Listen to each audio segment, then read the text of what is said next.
Magandang araw po sa atin lahat para po sa ating Bible knowledge of the day. Proverbs 19 verse 1, ang sabi ng Bible, "Better is the poor that walketh in his integrity than he that is perverse in his lips and is a fool." Yan po ang pamagat natin. Better is a poor that walketh in his integrity. Yung better po dyan ay sa tov sa Hebrew word, ang ibig sabihin ay good or mas pleasure, precious, yan.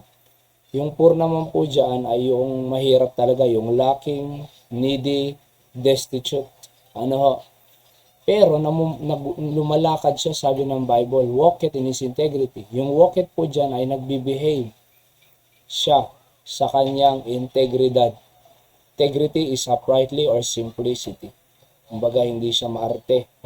Namumuhay siya ng upright, matuwid sa harapan ng ating Panginoon.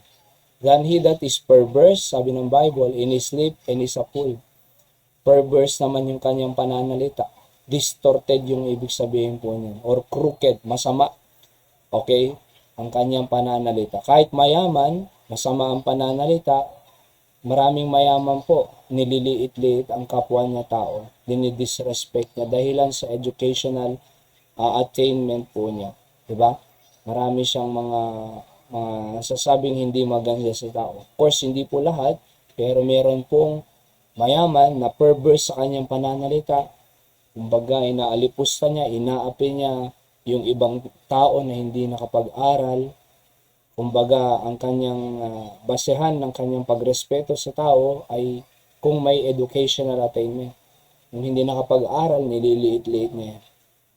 Kung ano-anong binibitawan niya, perverse ng kanyang salita. Kaya nga sabi ng Biblia dito ni Hari Solomon, mas better pa, mas good pa, mas pleasurable pa sa isang mahirap na lumalakad sa kanyang integridad.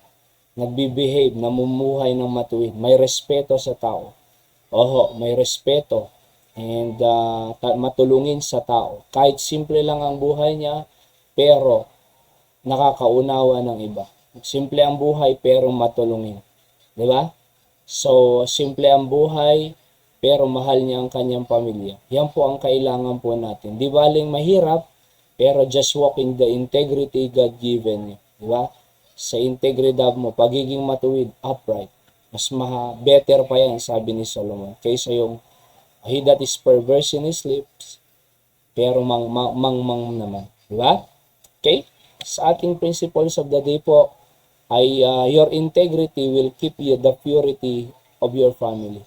So yung integrity mo, yung pagiging upright mo, matuwid, ay magkikip po ng purity ng iyong pamilya. Diba?